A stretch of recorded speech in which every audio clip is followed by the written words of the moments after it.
has become my salvation. The Lord is my strength, my soul.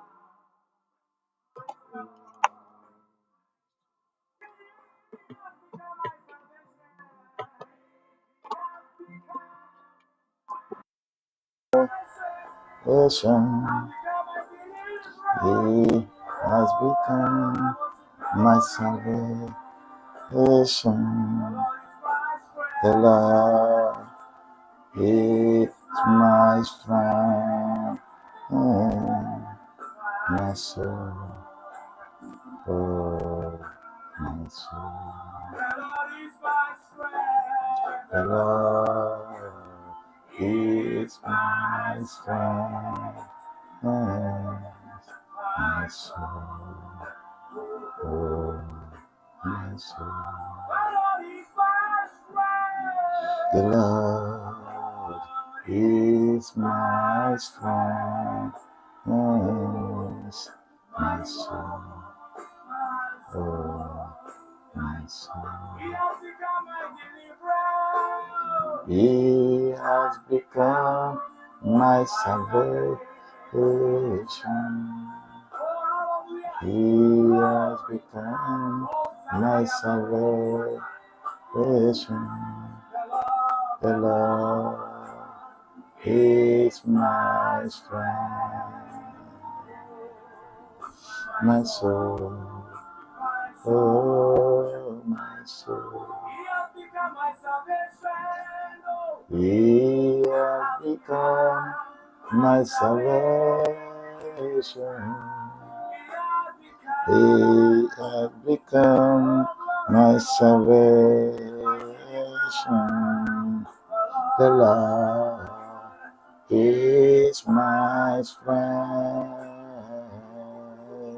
my soul, oh, my soul. Harim Flora Katarun Talashaya Bakunta. Lesu Kentele Shek Teruborama. Rantalaba Shekayantala Shekete. Libron Toro Keterianta Ramashuma Kaburiante. Romana Siriki Amanta Lavara. Raburia Makaturiante Sheketeriama. Papa, merci pour ta gloire, merci pour ta gloire, merci pour ce coriante de Ribokotoro Boshanda. L'intalabaroba Karabakiteria Maya. Papa, merci pour ta gloire, merci pour ta gloire, merci pour ta gloire, merci pour ce que tu fais, merci pour ta vie, merci pour la vie que tu m'accordes. Merci pour la vie que tu accordes à tes enfants. Merci pour toutes ces choses. Merci parce que tu es bon, tu es sérieux. Les rabats comme les keteria mamaya. Les toula kalabasukala yantele sekete. Roba kumari rabakota. Sharaburim has become my salvation. He has become my salvation. The Lord is my strength, my soul, oh, my soul. He has become my salvation. He has become my salvation. The Lord is my strength, my soul, oh, my soul.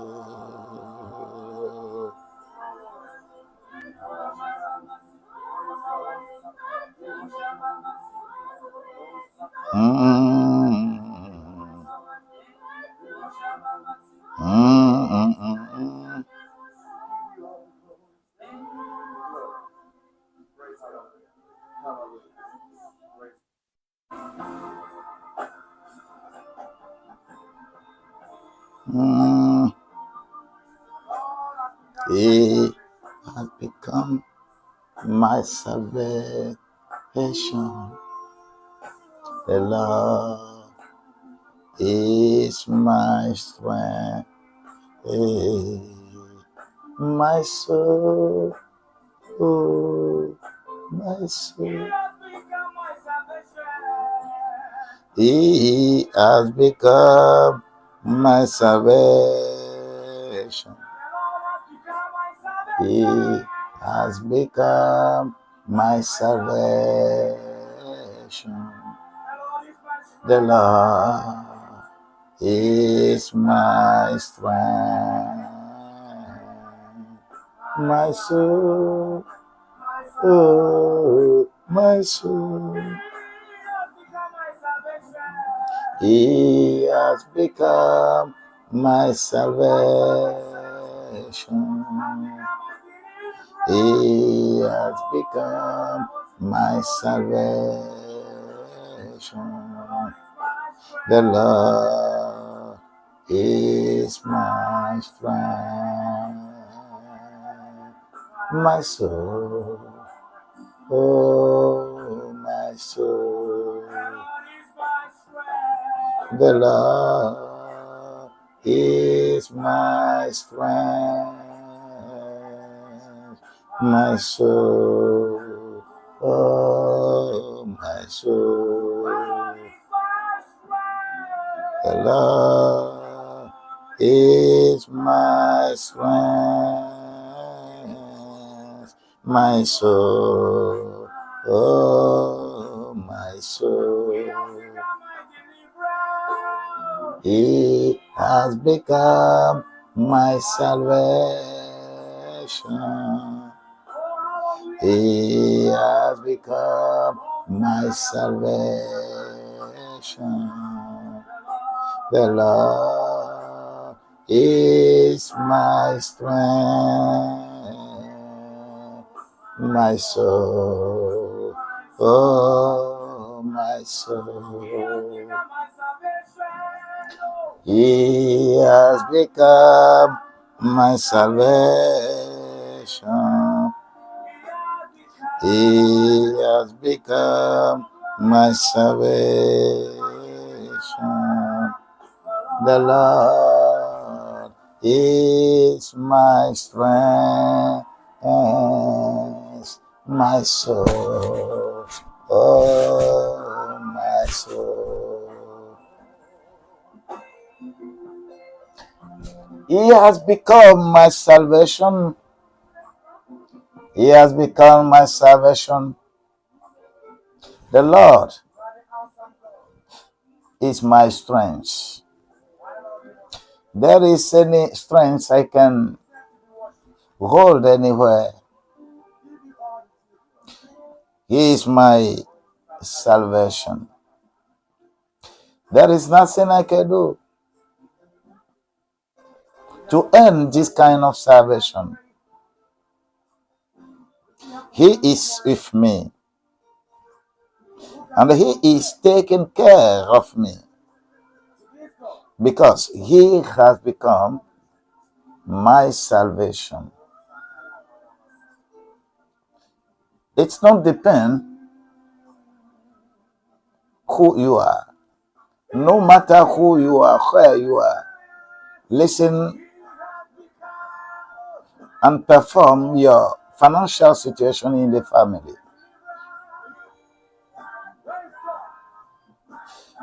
The Lord has appointed us to open your eyes in the field of your salvation, the field of your financial situations.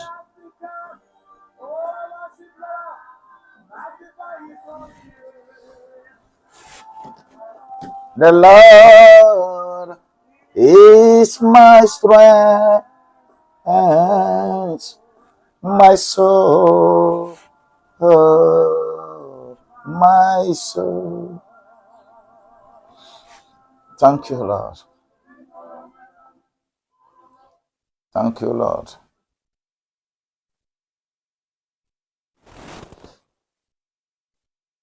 Thank you, Lord. Thank you, Lord. Thank you, Lord. Merci pour la grâce. Merci pour la grâce que tu nous accordes encore ce matin. Merci pour ce que tu construis en nous. Merci pour ce privilège que tu nous accordes de nous inspirer chaque matin à donner quelque chose au peuple.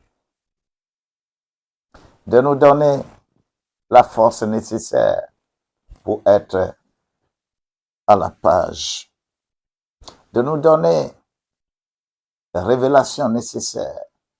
De nous donner les opérations nécessaires.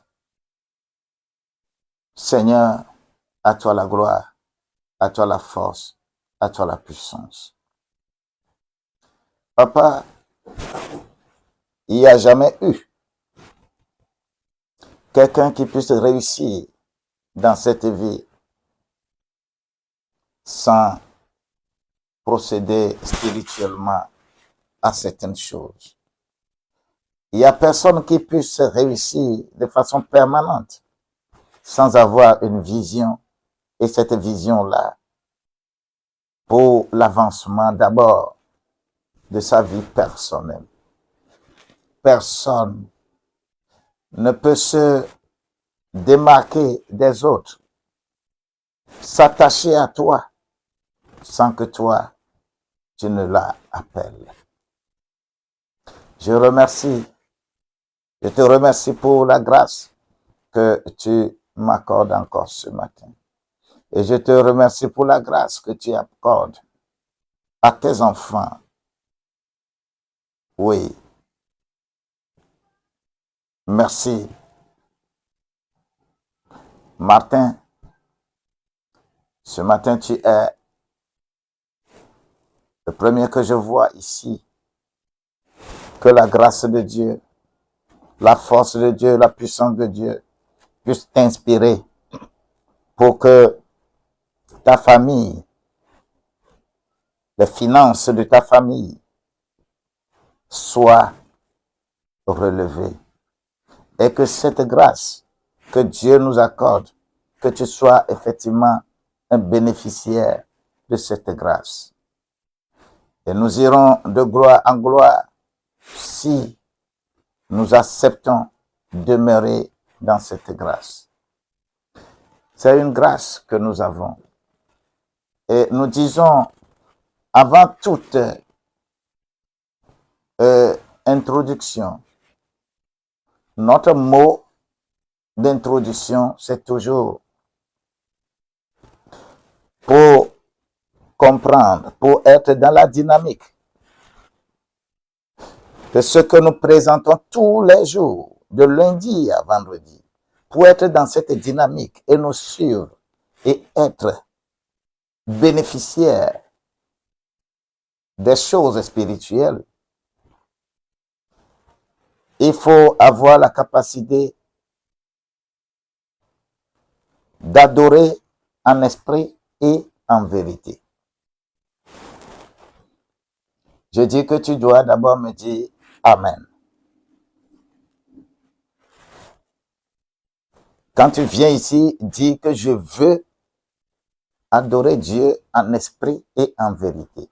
Parce que si éventuellement tu n'es pas dans cette dynamique, mes lives ne te profiteront pas. Mes vidéos ne te profiteront pas. Si tu es décidé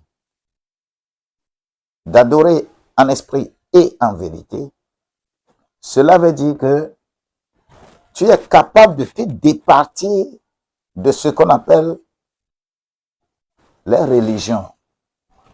On ne vient pas dans mon live avec un esprit religieux. On vient dans mon live pour trouver quelque chose d'important.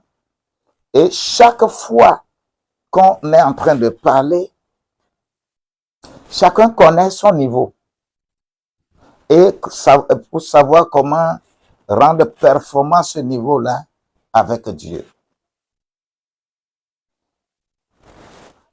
C'est pourquoi j'ai l'habitude de faire certains commentaires avant de commencer.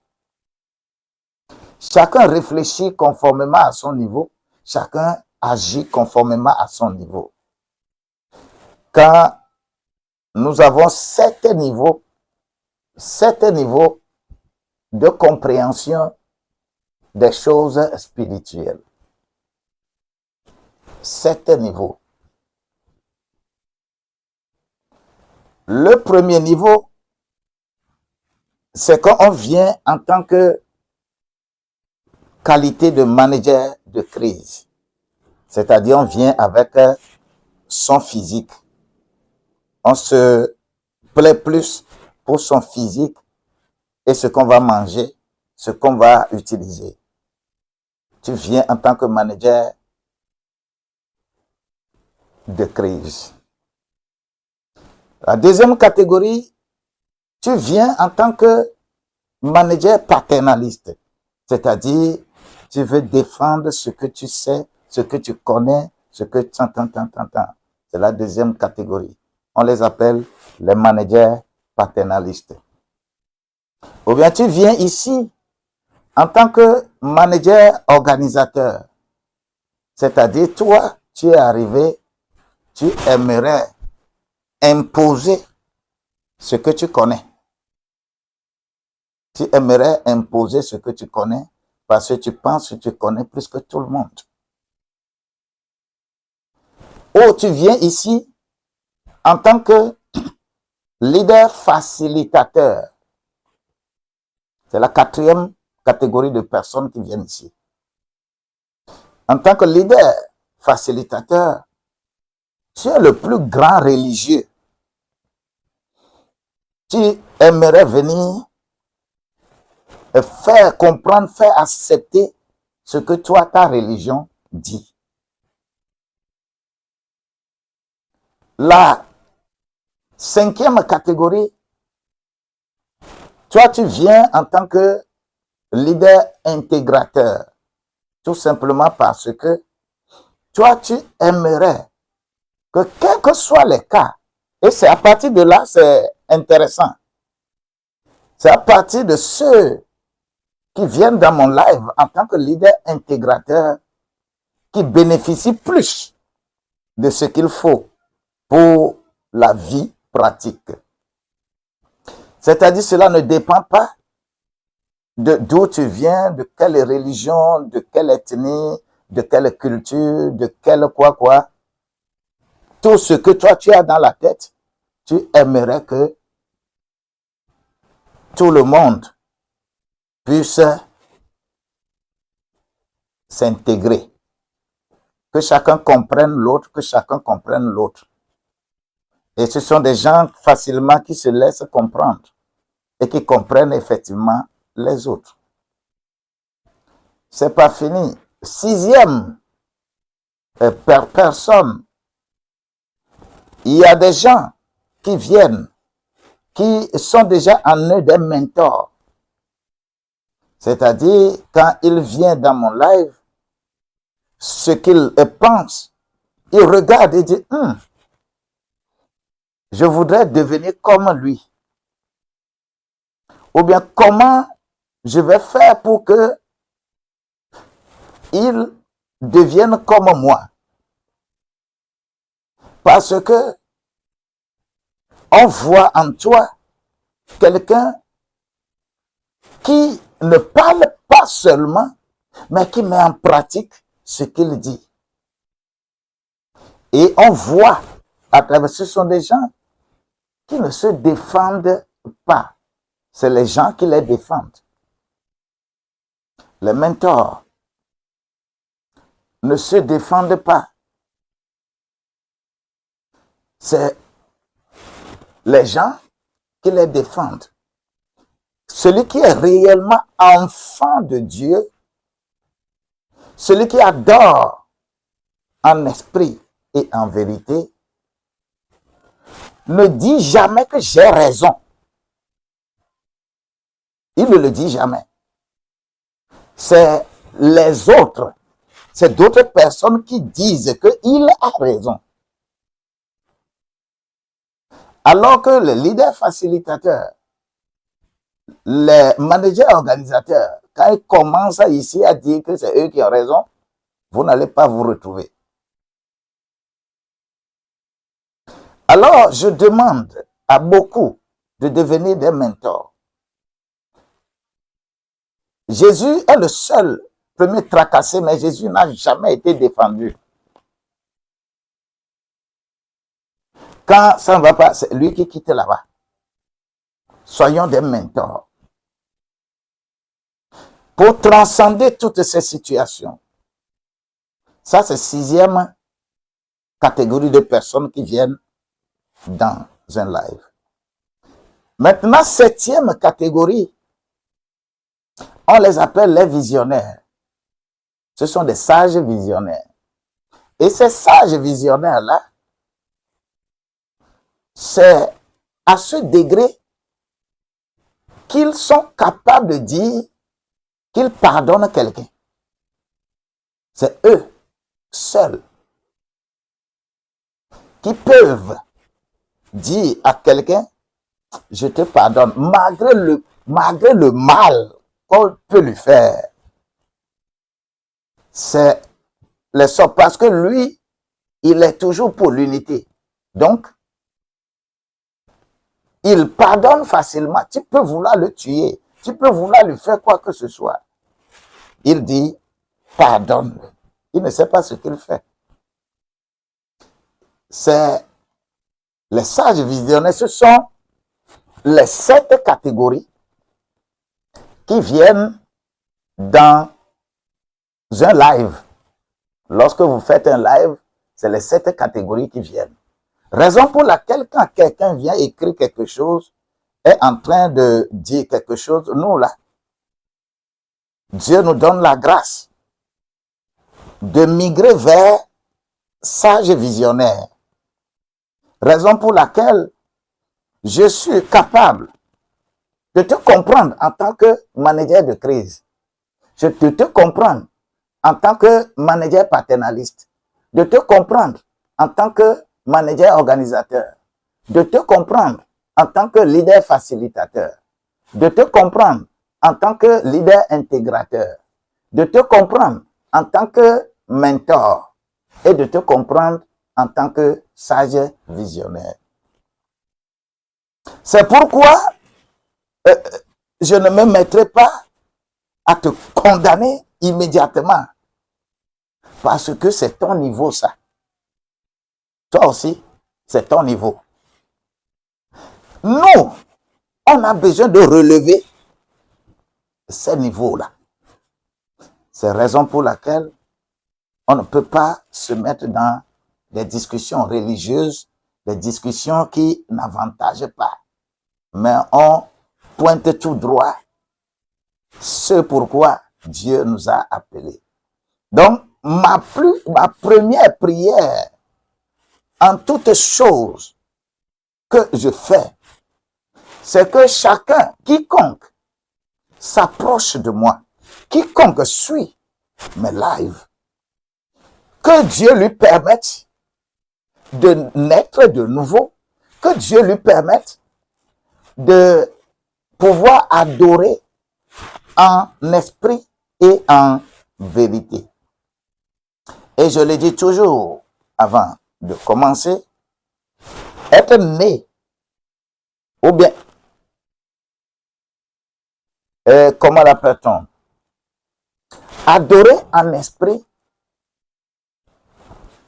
une fois, je vais le dire, adorer en esprit, c'est avoir la foi en la parole pour être sauvé.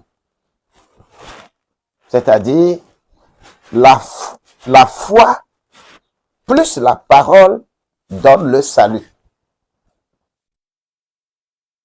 Ça, c'est adorer en esprit. Adorer en esprit, c'est avoir le salut. Pas être adepte d'une église, mais avoir le salut. Celui qui a le salut, il comprendra que il ne va pas se lever tous les jours. La Bible déclare, la Bible déclare, la Bible déclare seulement.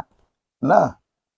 Le salut, c'est lié à ta culture, lié à qui tu es, d'où tu sors. C'est comprendre d'abord ta base. Pourquoi on faisait tel sacrifice dans ma famille. C'est d'abord comprendre ça. Et c'est après ça qu'il faut comprendre ce que Jésus est venu faire. Avoir le salut, c'est adorer en esprit. Maintenant, adorer en vérité, c'est avoir la foi plus l'obéissance pour devenir un outil utilisable. Adorer en vérité, c'est pouvoir associer ta foi et l'obéissance. Et cela te permet de devenir un outil utilisable. C'est toi qui es devenu outil utilisable. Ce n'est pas quelqu'un. Par exemple, c'est toi qui es devenu une bougie à allumer. C'est toi qui es devenu huile d'olive. C'est toi qui es devenu un pain. C'est toi qui es devenu un bon menuisier. C'est toi qui es devenu un bon forgeron. C'est toi qui es devenu un bon, c'est-à-dire, ce sont les outils que je suis en train de citer ça. Si tu adores réellement, en vérité, tu es un bon outil. Quand on te reçoit dans un service, tu comprendras vite les méandres de ce service. Quand tu es recruté quelque part, quand tu travailles quelque part, c'est être né, c'est avoir à adorer dans la vérité qui te permet d'être performant dans un domaine donné. Quand tu adores en vérité, c'est en ce temps Dieu te révèle ce que tu fais exactement et comment tu dois le faire exactement pour que les autres en bénéficient. Parce que nous avons l'habitude de confondre vérité et réalité. Ce que tu fais de façon pratique, si c'est l'esprit qui t'a choisi à le faire, tu adores en vérité. Et partout où tu es, tu auras les connaissances liées à ta vie professionnelle. Tu n'auras pas de connaissances liées à ta vie religieuse. En devenant foncièrement religieux, on devient dangereux. Mais on devient performant dans son domaine d'activité. Et Dieu inspire toujours à devenir quelqu'un de performant dans son domaine d'activité. C'est en devenant performant dans ton domaine d'activité que tu peux engranger de l'argent. C'est pourquoi l'objectif de toutes choses, c'est pourquoi Jésus a toujours poursuivi les gens par leur argent. Et je le dis tous les jours comme ça. Je dis que c'est à partir de cette semaine, après la Pâque, le Seigneur a mis sur mon cœur d'être encore plus dans votre entrepreneuriat, d'être dans la prospérité de la famille. Que ta famille sorte de la pauvreté. Que ton foyer là sorte de la pauvreté. Que ton foyer là comprenne et s'attache à ce qui peut le faire sortir de la pauvreté. Raison pour laquelle la première inspiration, c'est avoir les 7 clés spirituelles sortir la famille de la pauvreté. Cela veut dire que c'est cette clé spirituelle pour libérer les finances en famille. Et je vais prier pour toi que tes finances s'améliorent. Je veux prier pour toi, mais avant de prier pour toi, il faut que je te donne la substance.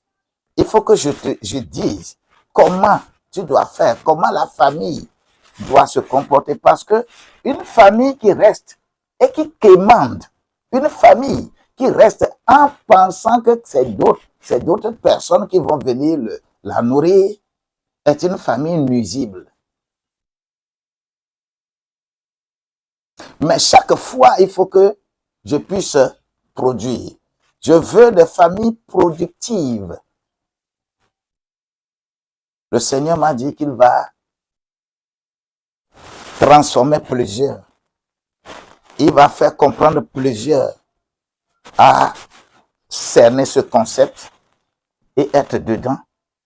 Je fais des présentations ici, mais des gens qui vont vouloir aller plus loin et avoir certificat en la matière, une famille, une entreprise, et faire ça là jusqu'à finir, et Dieu leur permet de créer une bonne entreprise. Et l'entreprise leur procure des ressources nécessaires.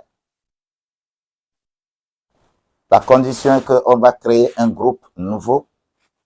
Ceux qui auront la qualification d'être là-bas à la fin, ils vont avoir leur certificat et les documents qui sont nécessaires pour pratiquer ce que tu as reçu sur le certificat. En attendant, il y a également le groupe de l'école biblique. Là où tu vas apprendre à adorer en esprit et en vérité, avant de pouvoir bénéficier de ce que nous sommes en train de dire. Les 7 clés pour libérer les finances en famille, entreprise familiale. Que la grâce de Dieu te soit multipliée. Hier, je présentais ces choses, mais la connexion nous a arrêtés en chemin. La connexion nous a fait défaut. Donc, la même chose, je vais essayer de faire encore ce matin. Et cette chose-là, c'est de faire quoi? C'est de présenter brièvement cette clé. Et ça me ferait plaisir de revenir de temps en temps et prendre les clés une à une pour les développer. Bien-aimés, vous, par exemple, qui êtes musulmans, vous êtes les bienvenus. Parce que Dieu nous a donné la capacité de fondre dans ce qu'on appelle le spirituel les livres qui peuvent nous aider à nous établir financièrement. Et il y a tant d'éléments dans le Coran. Le Coran aussi a tellement de versets qui peuvent nous permettre d'apprendre à améliorer nos finances. Au lieu de puiser chaque fois dans les livres réputés, de livres saints, de livres religieux, au lieu de puiser ce qui nous unit dans ces livres, nous cherchons toujours à puiser ce qui nous divise.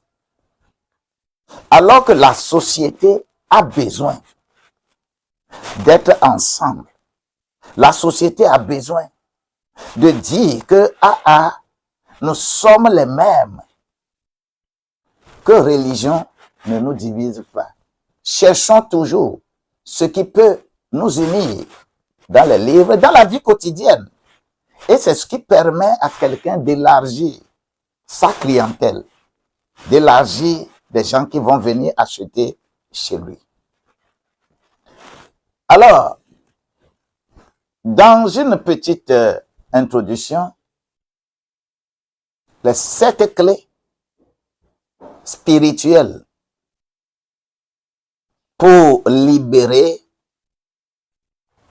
les finances en famille. Les 7 clés spirituelles pour libérer les finances en famille. Je me pose d'abord la question, pourquoi parler des finances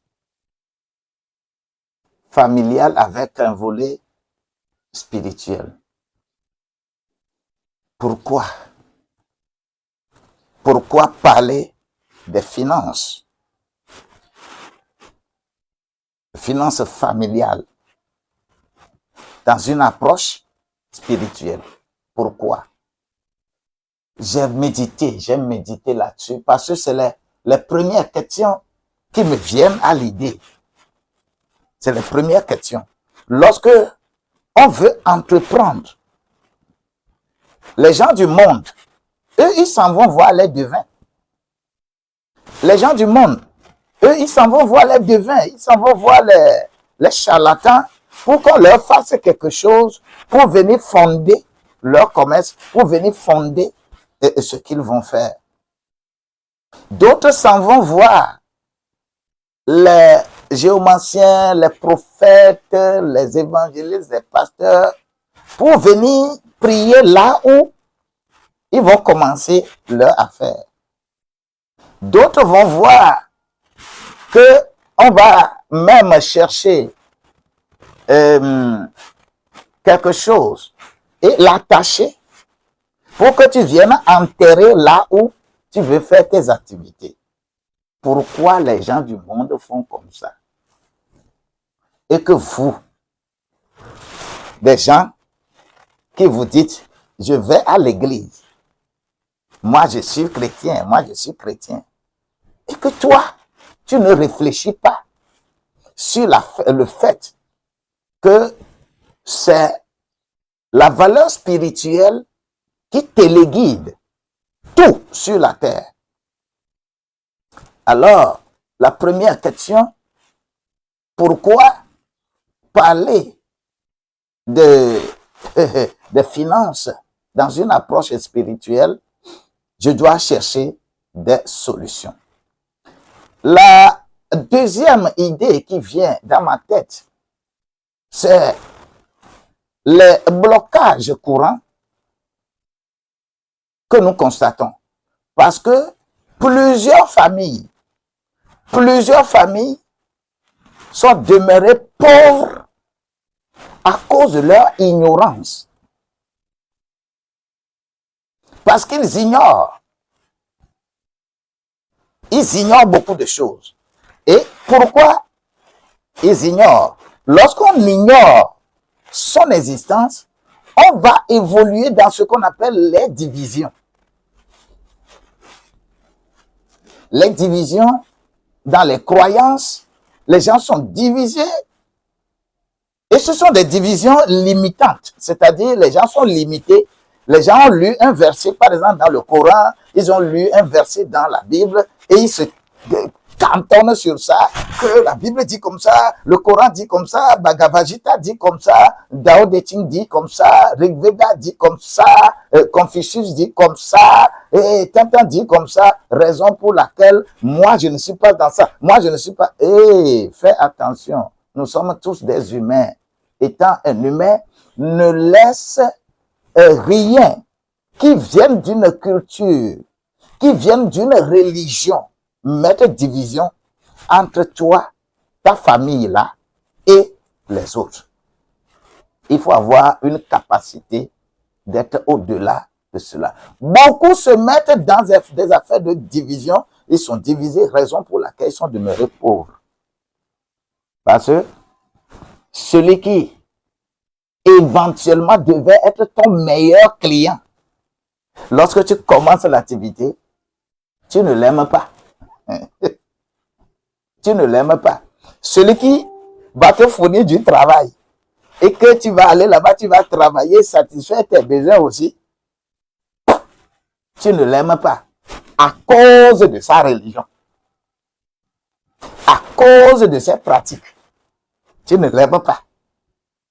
Ce sont des systèmes d'ignorance que nous développons et on dit que nous sommes des enfants de Dieu.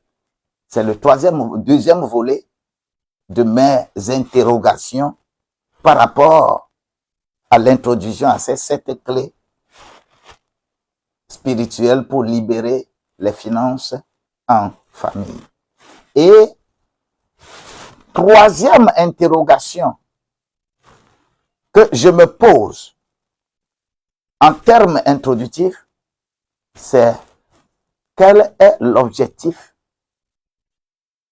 Est-ce que les familles sont capables de se fixer des objectifs en alignant ces objectifs dans une sagesse divine et les mettre en action concrète? Est-ce que nos familles, lorsque papa, maman, et vous êtes jeune marié, d'accord, vous voulez faire ceci, ça ne marche pas, vous voulez faire ceci, ça ne marche pas.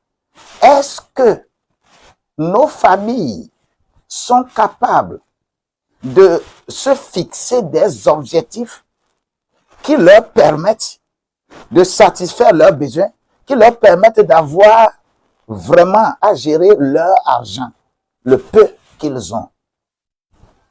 La plupart des familles ne sont pas capables de se fixer des objectifs. Alors, à travers ces 3 constats, il faut donner aux familles, aux couples, les clés nécessaires, les outils nécessaires pour leur ouvrir les yeux, ouvrir leur entendement, ouvrir leur capacité, les faire sortir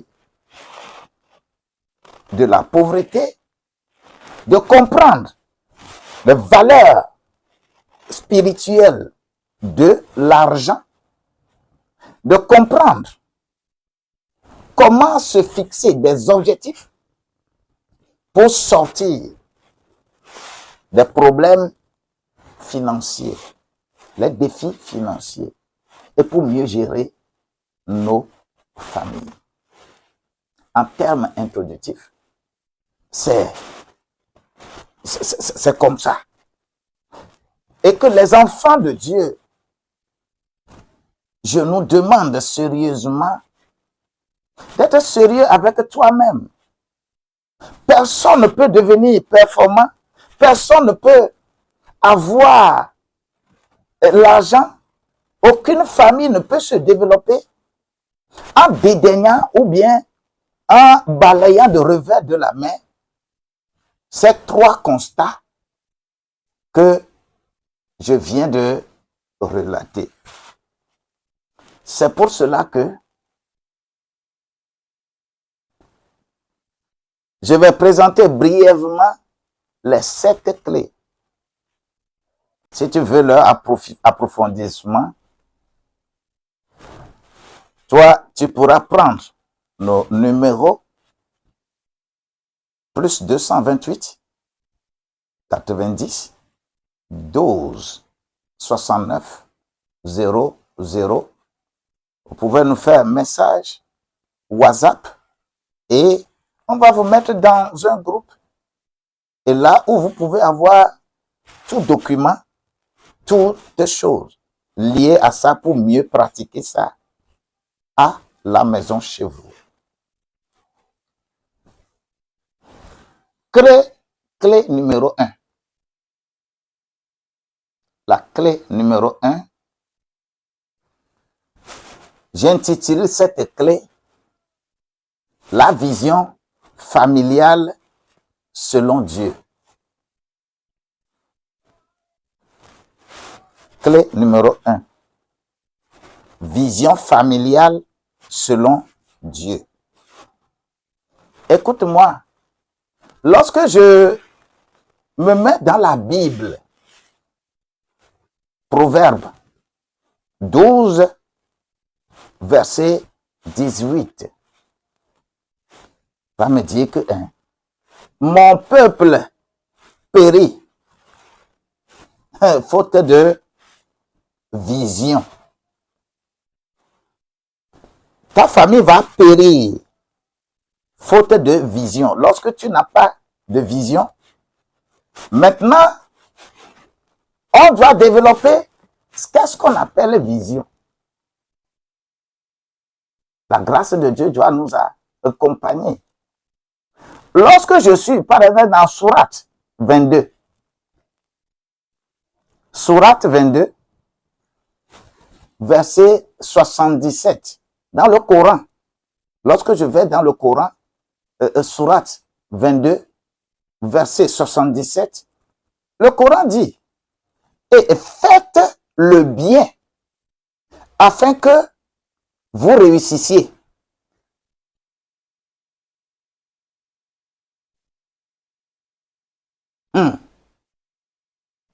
Faites le bien afin que vous réussissiez. Sourate 22, 77. Mais lorsque la Bible, elle te parle de vision, faute de vision, tu ne peux pas réussir. Le Coran dit de faire le bien afin que tu puisses réussir. Les deux concordent. Lorsque vous avez le bien, je veux en même temps nous dire ceci, la Bible est un livre qui traite plus le leadership. Le Coran est un livre qui traite plus le management. Alors que c'est le leader qui donne instruction pour le manager. Et les choses sont bien harmonisées. C'est important lorsque tu as une vision religieuse de ce qui est écrit dans un livre, tu as déjà raté ta vie. Mais il faut avoir une vision personnelle de développement de ce qui est écrit. Et nous avons des problèmes, de sérieux problèmes lorsque nous sommes dans la religion. Nous sommes attachés à la religion. C'est grave. Nous sommes capables d'aller chaque fois, de dire, Lamartine a dit, Diderot a dit, Platon a dit, Jean-Jacques Rousseau a dit, ainsi de suite. Nous sommes capables d'aller rapidement parler de ces gens-là qui ne sont que dans la réflexion. Mais nous ne sommes pas capables d'aller puiser les versets dans les livres réputés, livres saints, pour parfaire notre avancement. Ça, c'est un premier point. La Bible parle de la vision. Le Coran parle de la vision.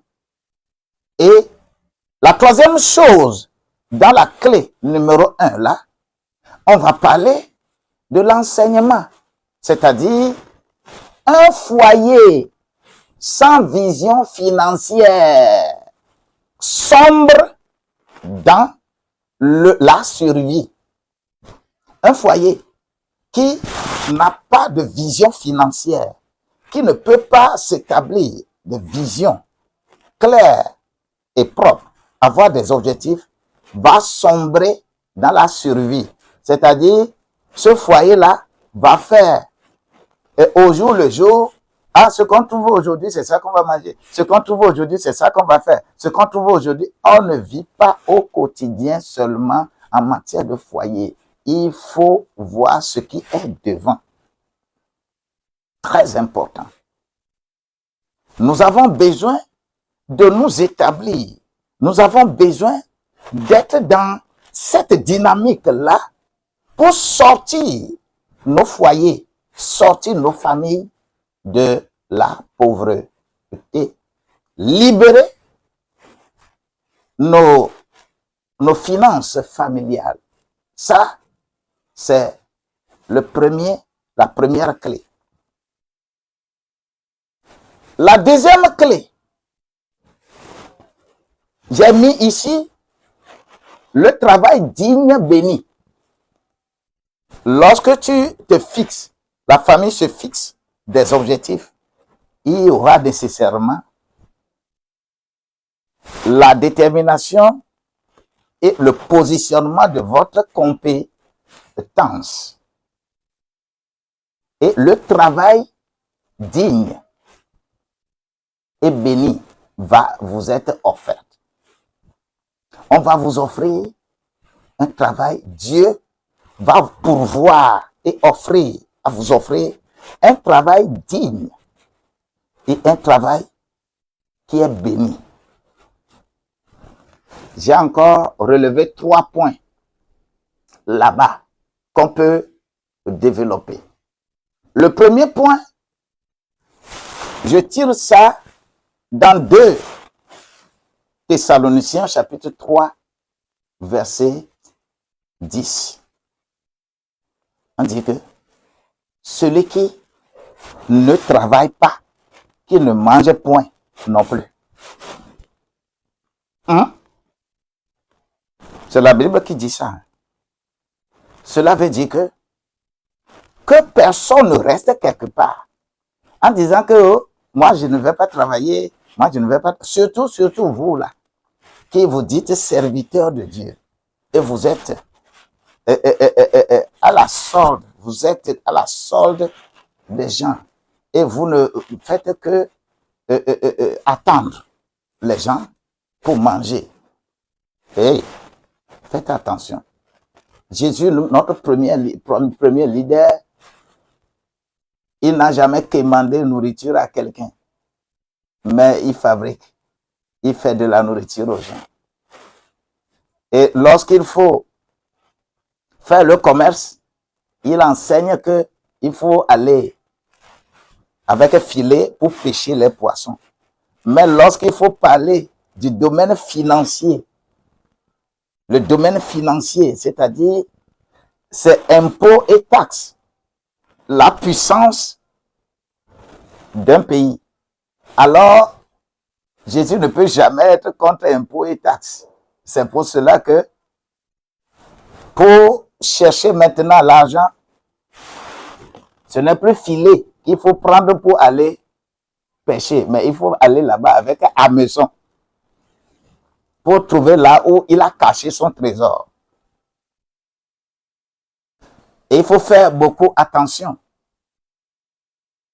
La première chose que j'ai relevée là-bas pour la deuxième clé, il s'agit du travail. Tu ne travailles pas, ne mange point. Parce que le paresseux n'a pas sa place. Le deuxième point que j'ai souligné là, je l'ai encore puisé dans le Coran. C'est le Coran qui dit, dans Sourate 53, verset 39. Sourate 53, verset 39. Le Coran dit, et que l'homme ne reçoit que le fruit de ses efforts. Et que l'homme ne reçoit que les fruits de ses efforts. Oh, ça c'est encore quoi ça?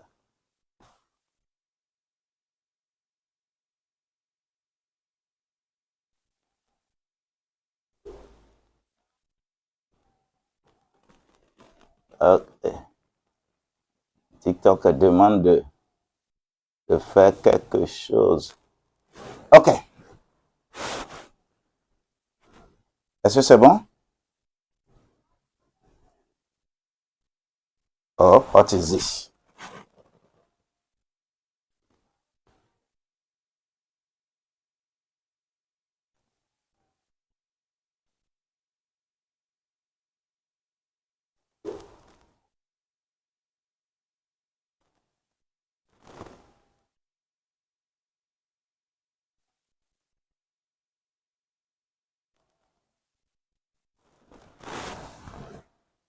Ah.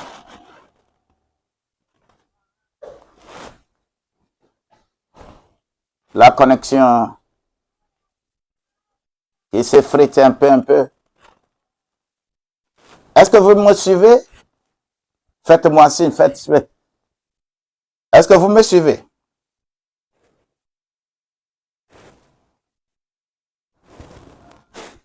Soyez bénis au nom de Jésus-Christ. Gloire à Dieu. Donc, je disais donc que la seconde clé que nous avons essayé de répertorier, c'est le travail digne et béni. On va te pourvoir. Et là, j'ai relevé 3 points. Le premier point, c'est que tu dois savoir que lorsque tu ne travailles pas, que tu ne manges point non plus. OK? Ça, c'est la Bible qui le dit. 2 Thessaloniciens 3, verset 10. Le second point, c'est le Coran qui le dit dans Sourate 53, verset 39. Et que l'homme ne reçoit que le fruit de ses efforts. Reçoit rien que le fruit de tes efforts.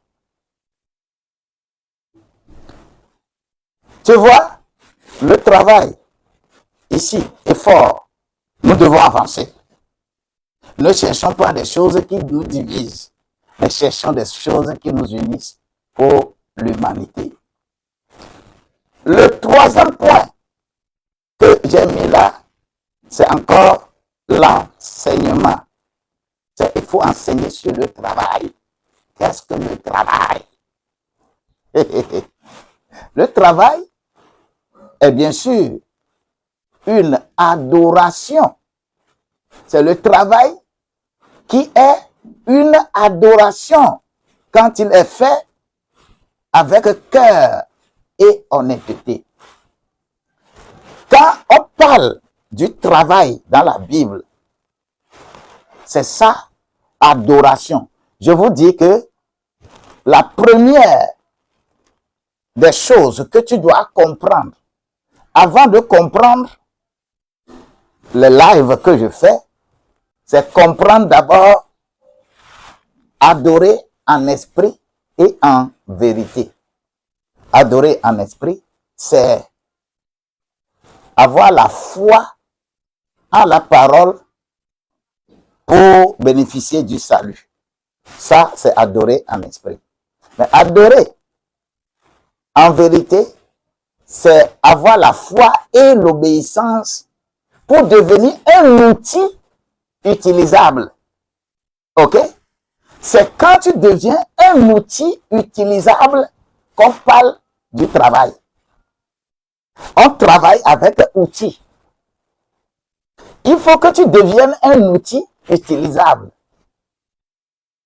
Quelqu'un qui apprend la menuiserie, quelqu'un qui apprend la couture, quelqu'un qui apprend un métier donné, il veut devenir un outil utilisable. C'est pour cela qu'on va l'appeler couturière ou couturier ou tailleur ou menuisier, ainsi de suite. Il est devenu un outil utilisable. Tout travail que tu fais dans cette vie, c'est que tu es en train d'adorer Dieu, ça.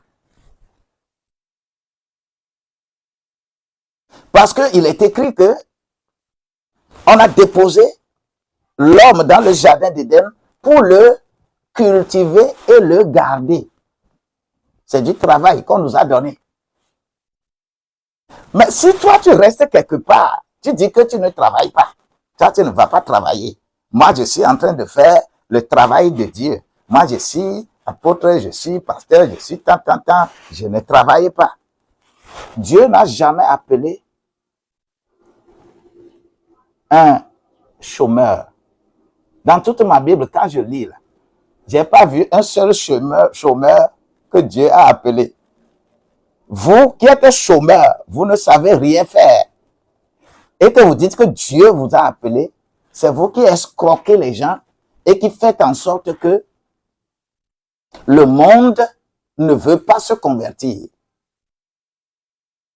Celui qui ne travaille pas, qui ne mange pas non plus.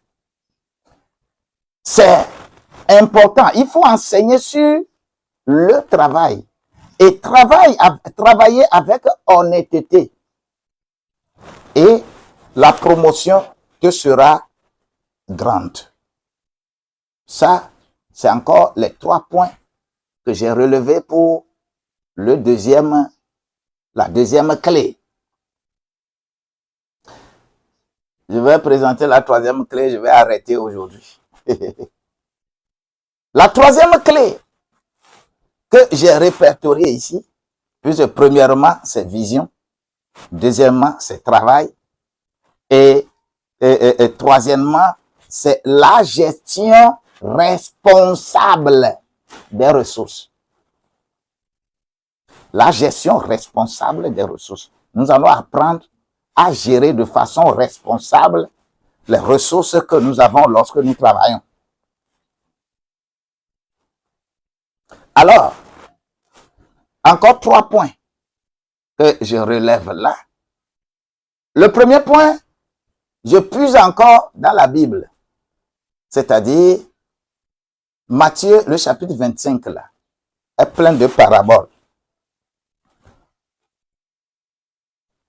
Plein de paraboles liées à l'argent. Je rappelle de passage que Jésus est le plus performant en cet enseignement-là.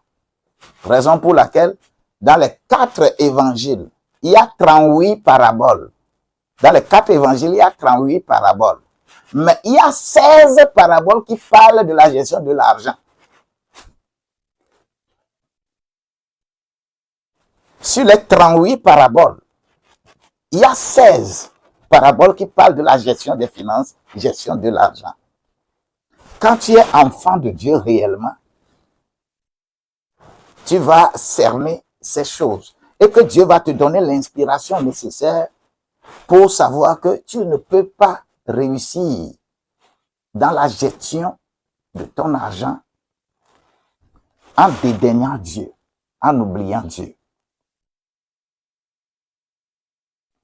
Coran, le deuxième point. Qu'est-ce que le Coran dit en la matière de gestion responsable des ressources? Je vais dans Sourate 17, verset 29. Sourate 17, verset 29. Il est écrit: ne sois ni avare, ni prodigue. Ne sois ni avare, ni prodigue. Le Coran, lui, il dit: ne sois ni avare, ni prodigue. Vous connaissez l'histoire du fils prodigue dans la Bible. Ne sois ni avare, ni prodigue. C'est ça le Coran dit. Alors que la Bible dit comment gérer les finances, l'argent.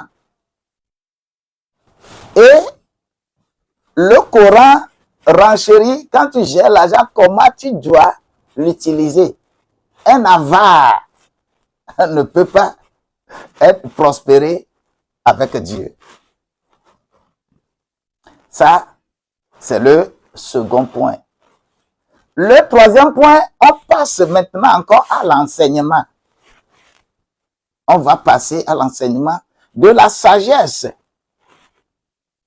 Puisque la gestion sage de tes biens, de tes ressources, précède l'abondance.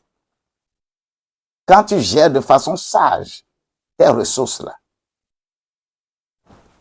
l'abondance vient. Ça, c'est encore les 3 points de la troisième clé. Et nous allons essayer de présenter ces points-là de façon plus détaillée, une à une. La quatrième clé, je dis la quatrième clé, nous allons passer à l'unité conjugale. L'unité conjugale et la transparence. Comment? Parce que quand l'unité conjugale et la transparence n'est pas fonctionnelle dans la famille, dans le couple, dans le foyer, hey, problème vient. Est-ce que vous êtes unis dans votre couple? Est-ce que vous avez tout normalement dans votre couple? Est-ce que vous avez la même vision de ce que vous faites dans votre couple, dans votre foyer? L'unité conjugale et la transparence. On doit apprendre ça. Et là, le premier point, j'ai développé ça en 3 points. Le premier point, là-bas, je puise encore cela dans Genèse, le chapitre 2, verset 24. Tout le monde connaît ce verset-là. On dit, les deux deviendront une seule chair. Est-ce que vous êtes, dans ton foyer, papa et maman, est-ce que vous êtes effectivement devenus une seule chair? Pas un seul corps, hein, mais une seule chair. L'unité conjugale. Ah, s'il n'y a pas ça, nous avons besoin de travailler sur cela. Le deuxième point, je puise ça dans Sourate 2, verset 187. Sourate 2, verset 187. Il est écrit là-bas, elles sont un vêtement pour vous et vous êtes un vêtement pour elles.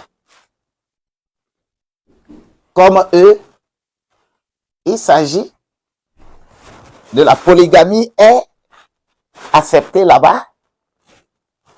On dit, les femmes, les femmes constituent un vêtement pour l'homme. Et l'homme constitue un vêtement pour les femmes. L'unité du foyer. On peut avoir 2, 3 femmes, 4 femmes. Le Coran dit qu'elles constituent un vêtement pour toi l'homme. Est-ce que réellement, dans ton foyer, toi tu es musulman, d'accord, dans ton foyer là, tu as pris une femme, 2 femmes, 3 femmes, 4 femmes. Les gens prennent même jusqu'à 10. Les gens prennent plus. Est-ce que toutes ces femmes-là constituent un vêtement pour toi? Si cela n'en est pas ainsi, nous passons à la troisième phase, c'est-à-dire le troisième point de cette clé 4, c'est-à-dire l'enseignement sur le couple. Quel enseignement pour que l'unité conjugale soient respectés dans les finances et pour que les déblocages soient là. Parce que lorsqu'il n'y a pas l'unité conjugale, les finances ne peuvent pas évoluer. Ce n'est pas possible. La grâce de Dieu va accompagner quelqu'un pour que tu aies l'unité familiale, l'unité conjugale. La clé 5. Là, nous allons carrément parler de l'éducation financière des enfants.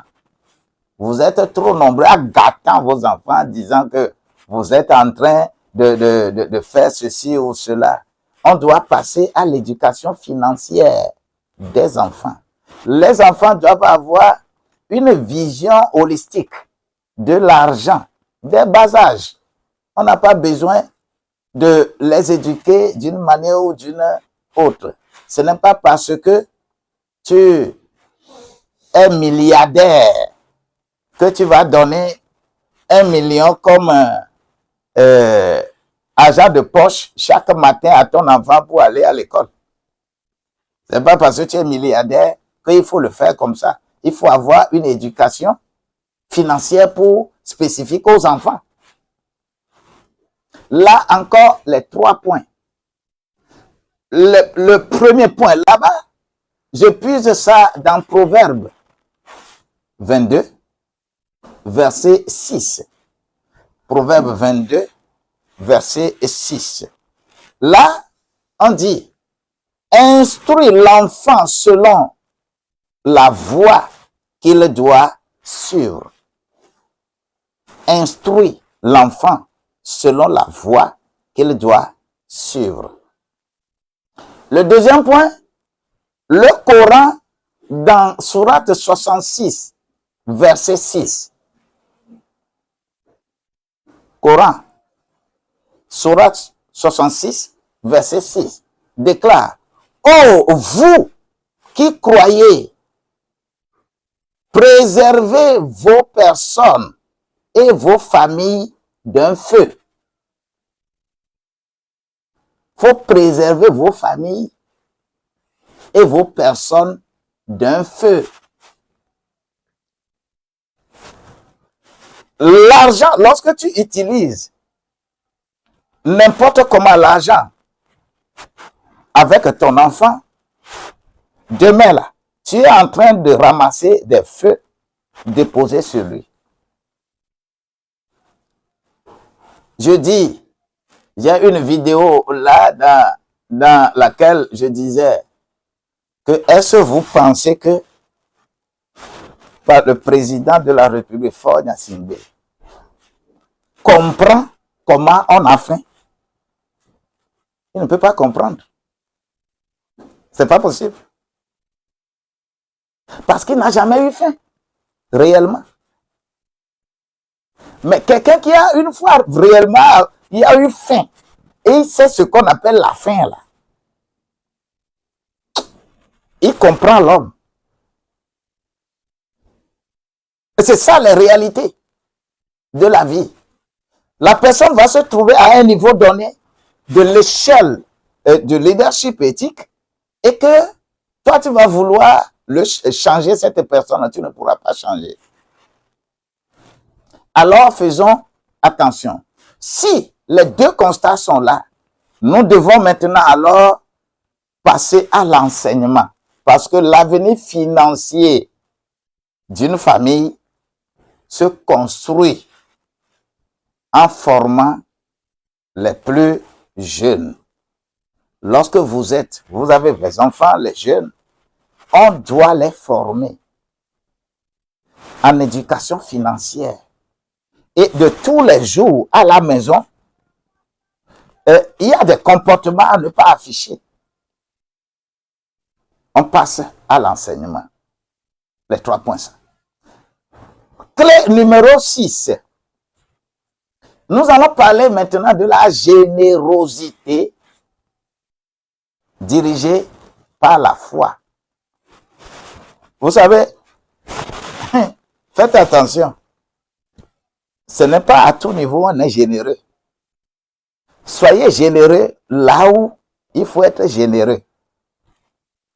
Ta générosité peut t'élever et ta générosité peut te ternir. Je nous disais ici que je suis allé au village, j'ai fait sortir seulement 5 000 francs de ma poche pour donner à quelqu'un. Prends, mange avec. Tu as aussi fait quelque chose avec.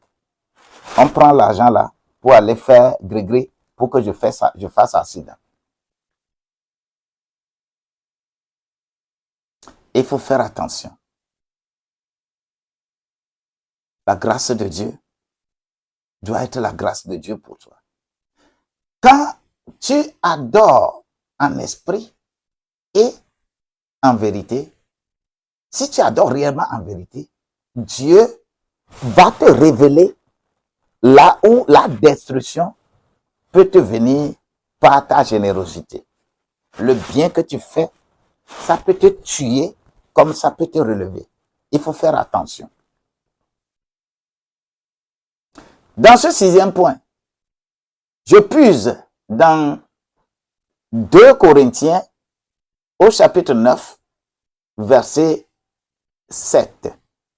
Il est écrit, Dieu aime celui qui donne avec joie. Dieu aime celui qui donne avec joie. Le 2e point, je le tire encore du Coran, Sourate 2, verset 254. Sourate 2, verset 254.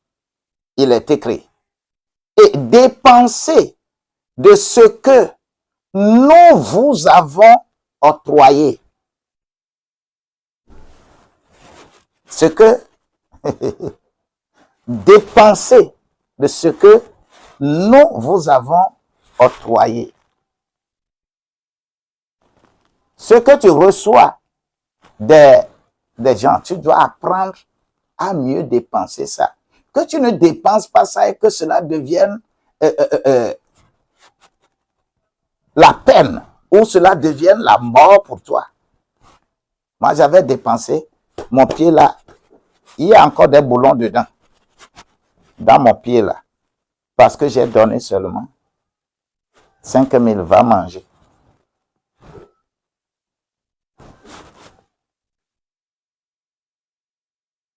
Demain, ces gens de libéralité, de générosité, non, je ne les ferai, je ne les fais plus. Je dois m'assurer que ma générosité ne me donne pas de soucis. Parce que il faut que les gens qui ont besoin de moi puissent bénéficier de qui je suis et ce que je suis. Et si, Sourate 2, verset 254, me dit de dépenser ce que on m'a octroyé, je dois savoir comment dépenser ça. Et les 2 constats vont encore me conduire vers un enseignement approprié. Cela veut dire que donner avec discernement. Nous allons apprendre à donner avec discernement. Hein? Et cela attire la faveur divine. Lorsque tu donnes avec discernement, cela attire la faveur divine. Mais si tu ne donnes pas avec discernement, la faveur divine ne viendra pas. La dernière clé, c'est-à-dire la clé 7. La clé 7, il s'agit de la prière. Il s'agit de la prière. You have to pray. Hein? Donc, la prière, le pardon et l'abandon des malédictions financières. Parce qu'il y aura des gens qui vont commencer à travers, mais il y a une malédiction financière attachée, par exemple, à ta maison. C'est le lieu de parler un peu de tout ce que nous appelons, par exemple, héritage. Lorsque vous luttez pour un héritage, par exemple, aujourd'hui, un héritage physique, et que jusqu'à ce que vous preniez l'héritage là pour vous, mais sachez-le qu'il y a également le côté spirituel de cet héritage. Nous oublions souvent ça. Nous oublions le côté spirituel de l'héritage. Et quand le côté spirituel de l'héritage commence à fonctionner et que nos choses sont détruites, on dit qu'il y a un démon quelque part qui est en train de faire. C'est toi-même qui es ignorant. Ce n'est pas un démon. C'est que tu n'as pas le discernement. Là où je suis, par exemple, mon papa n'est plus. Et ceci, c'est depuis 1978. Mais il y a des choses de mon papa, quand on a demandé, on va partager, on va se partager, on va te partager. Allez partager. Si vous me donnez, je prends. Si vous ne me donnez pas, ça ne me dit pas grand chose. Parce que je connais ma maison. La racine qui est là-bas. Je connais. Dieu m'a montré beaucoup de choses. Cet enseignement permettra à ce que quelqu'un peut être ici. Son papa peut être milliardaire, posséder des grandes maisons, des trucs. Mais son papa va mourir, il va réfléchir avant de penser à l'héritage de son papa. L'héritage béni et l'héritage détruit. Faisons beaucoup attention. Et la clé, cette là, va me permettre de traverser 4 points. Le premier point, je vais tirer ça de Agé, chapitre 2, verset 8, qui dit « L'or et l'argent appartiennent à l'Éternel. » Écoutez bien, c'est l'or et l'argent qui appartiennent à l'Éternel. Mais tu dois savoir que ce n'est pas la monnaie qui appartient à l'Éternel. Écoutez-moi bien. L'or et l'argent sont des ressources de la terre, sont des ressources minières. C'est ça qui appartient à l'Éternel. Tu dois le savoir. Et l'Éternel garde ces choses jalousement. Mais la monnaie, l'argent que tu utilises là pour acheter là, ça n'appartient pas à l'Éternel. Ça appartient à l'homme. Et l'homme l'a fabriqué, mais l'a confié au diable pour gérer. L'or et l'argent appartiennent à l'Éternel. Et l'Éternel garde cette paternité de cela. Il ne s'agit pas de l'argent, du dollar, du CFA, de rupie, de rouble, de rand, de euro, de dollar. Ce n'est pas ça là qui appartient à l'Éternel. C'est l'or et l'argent. Gisement, or et argent là. C'est ça qui appartient à l'Éternel. Mais l'argent est donné là. Raison pour laquelle les principes pour être riche dans le monde, c'est acheter et vendre. Tu vas devenir riche. Mais les principes pour devenir riche avec Dieu, dans le royaume de Dieu là, c'est donner et recevoir. avec le royaume de Dieu, là, on n'achète pas. On donne et on est béni. On donne et on reçoit.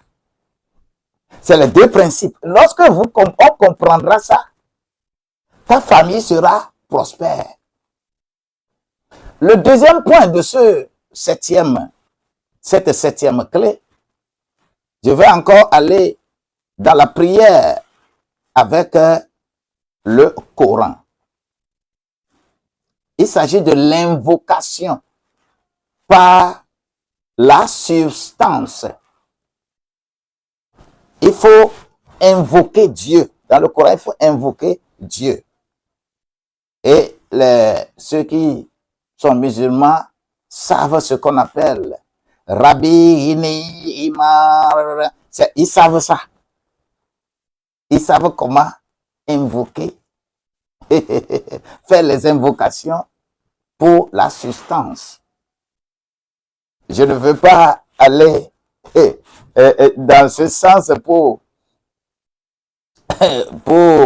avoir des pieds d'achoppement, être pieds d'achoppement pour certaines personnes. Le troisième point pour cette septième clé, on peut utiliser les autres tests. On peut utiliser les sagesses africaines. Nous avons plein de sagesses africaines. Lorsqu'on parle de la prière, je parle à tout le monde. Je ne parle pas aux chrétiens seulement.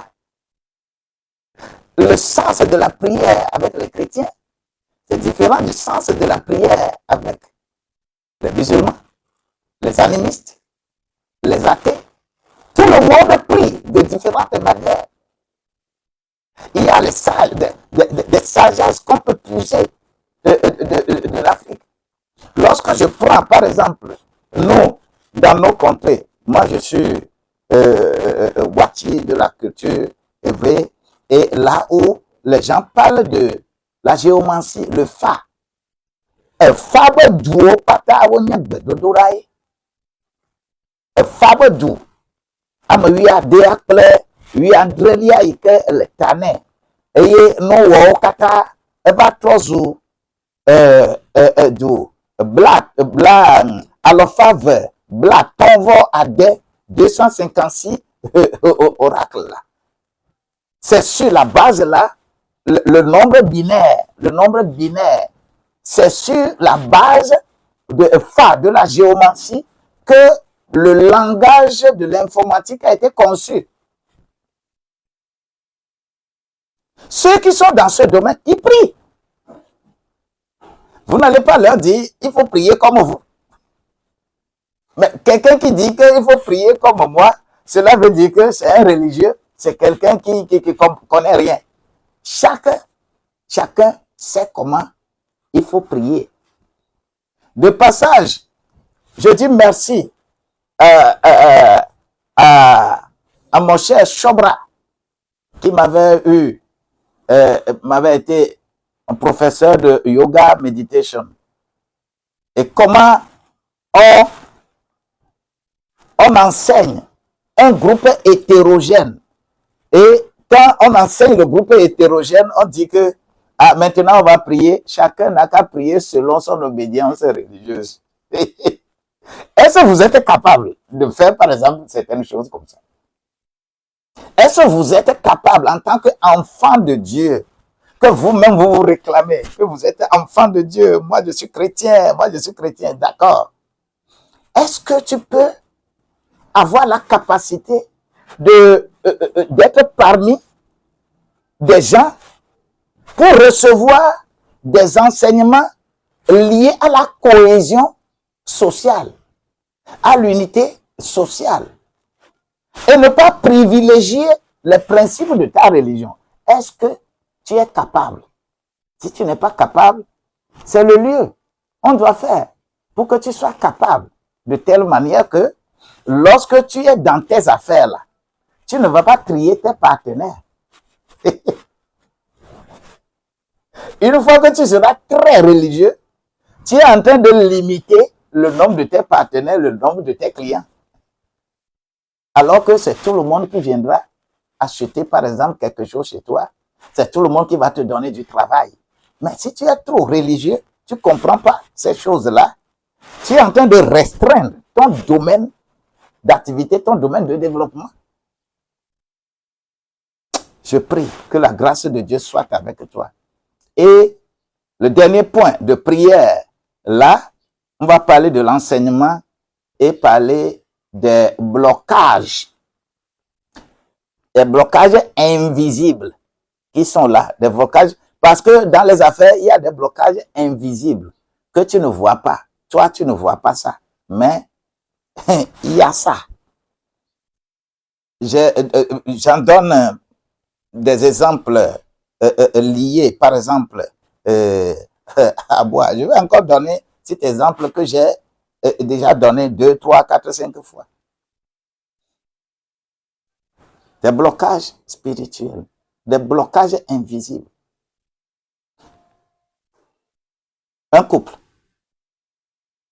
a fondé une boutique au grand marché, là-bas, à Daoulato, c'est-à-dire le grand marché de Lomé. Client ne vient pas. À un moment donné, les clients ne viennent pas. Les articles sont dedans, mais les clients ne viennent pas. Les gens passent devant pour rentrer dans d'autres boutiques. Et c'est la propriétaire qui, finalement, me dit, mais oh, pasteur, j'ai des problèmes. Il y a quoi? Elle a parlé que c'est des méventes, ça ne va pas. Je dis, bon, ok.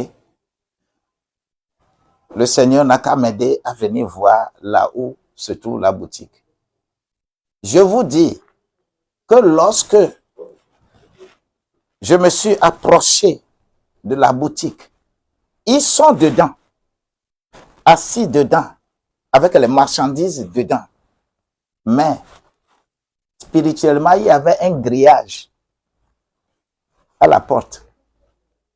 C'est-à-dire, lorsque le client vient, et il voit que, c'est-à-dire le propriétaire de la boutique a ouvert et est dedans, en train de vendre. Mais les clients qui viennent ne voient pas la boutique ouverte. Il y a grillage devant la boutique. Ce qui veut dire que quand les clients passent, les clients vont comme ça, elles vont comme ça. Parce que là-bas n'est pas ouvert. Et quand je suis arrivé, on m'a dit que, ah oh, pasteur, il faut rentrer, pasteur. Amène-moi chaise. Je vais m'asseoir à la devanture ici. Et on m'a amené la chaise. Si je vous dis que je suis allé prier, je n'ai pas prié le jour-là. Parce que les yeux doivent s'ouvrir pour voir le blocage. J'ai pris seulement chaise et je suis assis dehors, là-bas. Une fois que je suis assis dehors, le grillage est enlevé. Et les gens ont commencé à voir que c'est ouvert. Et quand ils viennent, ils rentrent. Ils rentrent. J'ai fait quelque chose de plus d'une heure là-bas. Et que je suis assis là. Les gens rentraient. Et quand les gens rentraient, ça leur paraît bizarre. Que, oh, mais ça c'est un miracle. Mais quand le pasteur est venu s'asseoir là-bas, les gens rentrent. Parce que le blocage n'est plus. Nous n'avons pas des yeux pour voir certaines choses invisibles. Et nos affaires subissent certaines choses, mais on pense que on est religieux. Et on va aller là-bas, on va prier, et faire sortir des morts même, en priant, en faisant beaucoup de choses. Oui, mais que le Seigneur nous donne la lucidité, que le Seigneur nous donne la grâce, que le Seigneur nous relève, que le Seigneur nous donne la force, que le Seigneur nous inspire à comprendre et être dans la dynamique de cette orientation. Les 7 clés pour libérer les finances en famille. Les 7 clés spirituelles pour libérer les finances en famille. Que Dieu te bénisse. Moi, je prie, je demande que Dieu soit avec toi, que Dieu te relève, que Dieu te donne des idées nouvelles, que Dieu t'installe, que Dieu fasse partir les obstacles dans ta famille et que ta famille soit enracinée dans ce qu'il faut pour la gloire de Dieu. Je vous aime bien. Aujourd'hui aussi, c'est fini. Si toi, tu aimerais recevoir les documents liés à ces enseignements, tu peux m'envoyer un message par WhatsApp en me donnant votre nom, votre prénom à sur plus 228 90 12 69 00 90 12 69 00. Mon Dieu va t'aider. Mon Dieu va faire en sorte que tu ne sois plus celui ou celle que tu étais. Je veux que ton foyer soit solide, enraciné dans des valeurs réelles et que nous allons dire gloire à Dieu à la fin. Quand vous suivez des trucs comme ça, je suis persuadé que vous faites tout pour envoyer au moins les roses, mais j'ai pas vu un chapeau sur ma tête. Je ne sais pas si parce que vous êtes trop concentré au suivre que vous n'avez envoyé aucun cadeau. C'est ici, il faut envoyer lion. C'est des trucs comme ça pour lesquels il faut envoyer lion. C'est des trucs comme ça pour lesquels il faut envoyer des baleines, des jets privés. C'est avec des trucs. L'Afrique est tellement dans l'ignorance que son argent ne finance que sa destruction. L'Africain ne finance pas ce qui est bon. L'Africain finance la dépravation. Et c'est ça qui est difficile, c'est ça qui est grave. Aucun calcul pour consolider nos finances, consolider la prospérité financière de la famille. Et tout ce qu'on fait, on se détruit et on détruit dans nos actions. Nous ne savons pas gérer et nous ne savons pas également financer. Nous finançons ce qui peut nous détruire. Que la grâce de Dieu nous soit multipliée et que là où tu es, que tu puisses en bénéficier favorablement de cette grâce. Tu ne seras pas épargné. Bien-aimé Laura, sois bénie. Ralo, sois bénie. Pasteur Isabelle Ibé, sois bénie. CCBMIMY, sois bénie. Nathan, sois béni. Telate, sois béni. Kate, sois béni. Mozi, sois béni. Pamela, sois béni. Lola Paradis, sois béni. Marc, sois béni. Viviana, sois béni. Evelyne, soyez bénis. Vous soyez bénis. Si je n'ai pas appelé ton nom, ne prends pas ça à mal. Mais le Seigneur est avec toi. Il va te bénir, il va te relever, il va relever ton niveau pour que tu ne sois plus dans cette pauvreté dans la famille.